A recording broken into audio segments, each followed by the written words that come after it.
vous avez le groupe qui va composer la mission test de la traversée du Karthala. C'est un projet qu'on a initié il y a plus de 2 ans avec des opérateurs touristiques et des partenaires institutionnels, le gouvernorat, l'agence des parcs nationaux des Comores, les différents acteurs, l'ONG Oulanga, etc. Et c'est un projet qui s'inscrit dans le cadre du programme Facilité Emploi, qui s'appelle Écotourisme et Patrimoine, et dont il y a un volet de pouvoir valoriser la destination touristique Comores sur le tourisme nature et de randonnée. Et donc il y a eu 2 ans de travail pour identifier ce sentier.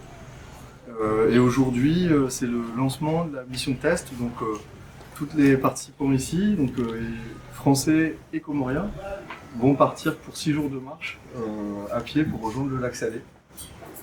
Avec des étapes en bivouac, avec des étapes dans des familles, dans les villages.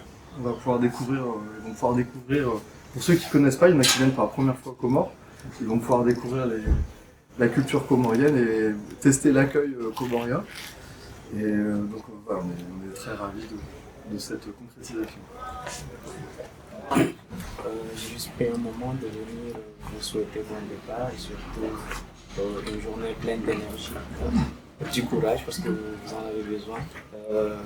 J'espère, Dieu voulant, que je serai parmi les premiers groupes qui vont partir après le groupe test. Oui, je veux bien faire partie de cette aventure parce que là, c'est la promotion de notre politique de tourisme d'aventure et tout. Surtout, c'est vers la traversée vers un de nos très grands trésors naturels que nous avons ici, qui est le Karthala. Qui non seulement nous avons la géothermie au niveau du ministère de l'énergie, mais nous avons également le Karthala comme patrimoine à mettre en avant pour notre tourisme ici. Donc vous avez travaillé pendant 2 ans, comme vous l'avez dit, et aujourd'hui vous allez faire le test. Donc j'étais juste passé pour vous soutenir, pour vous encourager, pour vous donner un peu de force.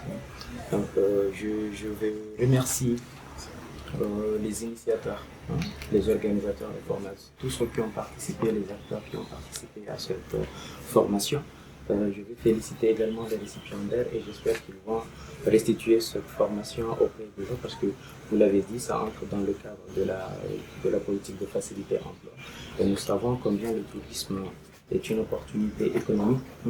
C'est un très grand, je le dis toujours, c'est un employeur pertinent. Donc nous savons qu'avec le tourisme ici, nous allons investir sur le tourisme, nous allons faire une promotion. Donc ça va générer des milliers d'emplois. Voilà, j'étais juste venu pour vous souhaiter bon départ, surtout bon courage. La traversée du Karthala, c'est un produit qui permet aux opérateurs touristiques de diversifier leurs produits par rapport à la promotion de la destination des Comores. Aujourd'hui, nous avons la mission test pour faire un premier essai pour rendre plus praticable la traversée Karthala du site Numbadjou jusqu'au lac Salé en 6 jours de marche. Bien, la formation s'est très bien déroulée parce qu'on avait des candidats guides extraordinaires qui connaissaient déjà bien les Comores, qui connaissaient déjà leur métier. Et donc là, il a surtout s'agit de les affiner au niveau de tout ce qui était randonnée, mais aussi connaissance du territoire, avec aussi des éco-gardes du parc, etc. Donc c'est une formation assez complète. J'ai eu l'occasion de rencontrer Marie Touman et puis monsieur le ministre aussi qui vient d'arriver pour que les guides nouvellement formés puissent être le plus rapidement possible référencés au niveau du ministère du Tourisme pour qu'ils puissent pouvoir travailler en toute tranquillité. Voilà. Donc il y a une organisation à trouver entre le ministère et les guides pour qu'ils soient à la fois reconnus officiellement et qu'ils puissent faire leur métier en toute sérénité.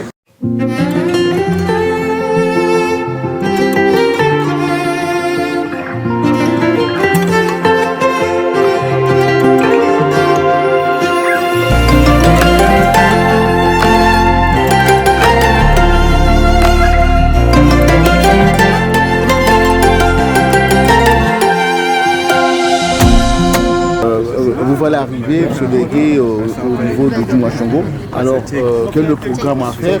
Quand sera-t-il de ce programme? Qu'est-il exactement? Ici, on est vraiment sur le kilomètre zéro de la traversée du Karthala. Et donc là, on est avec le groupe Test qui est composé de volontaires qui sont venus de France, du département de la Réunion, 2 experts du département de la Réunion, puis des experts et opérateurs comoriens. Donc on a le COSEP qui est avec nous, on a l'agence des parcs des Comores qui est avec nous. On a des opérateurs tels Comtour. C'est une traversée qui ne sera pas facile. Est-ce que vous avez pris vous avez décidé, vous avez essayé d'apporter toutes les conditions nécessaires pour pouvoir... En tout cas, on a essayé de préparer, d'assurer tous les aspects logistiques pour qu'on puisse manquer de rien. Là, on s'est appuyé beaucoup sur notamment Soulé de Comtour, un opérateur touristique qui a assuré beaucoup sur cette logistique.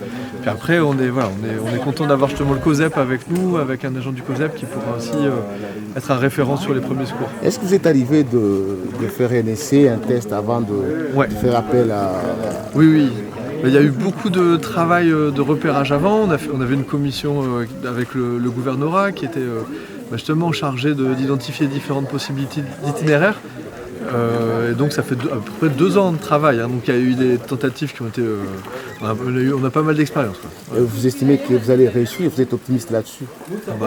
Oui, on est optimiste. C'est vrai qu'on fait tout pour réussir parce que notre objectif c'est que derrière on puisse démontrer que justement le potentiel et l'intérêt de la destination Comores pour le tourisme de randonnée, le tourisme nature. Et que derrière, il y ait d'autres groupes qui puissent venir. Donc c'est essentiel qu'on arrive au bout. Vous avez tenu compte du temps qui peut se gâter du jour au lendemain avec des équipes sur le terrain. Est-ce que cela vous avez pris en compte? Oui. Alors on prend en compte, effectivement, le temps, ça va être un facteur décisif qui peut nous faire passer du paradis à l'enfer. Parce qu'il y a des étapes, notamment cette première entre New Badjou et Boboni-Mvuni. C'est vrai qu'il y a la question de franchissement, de sol glissant, et donc c'est vrai que ça a un des aspects importants, la météo. Merci. Merci à vous.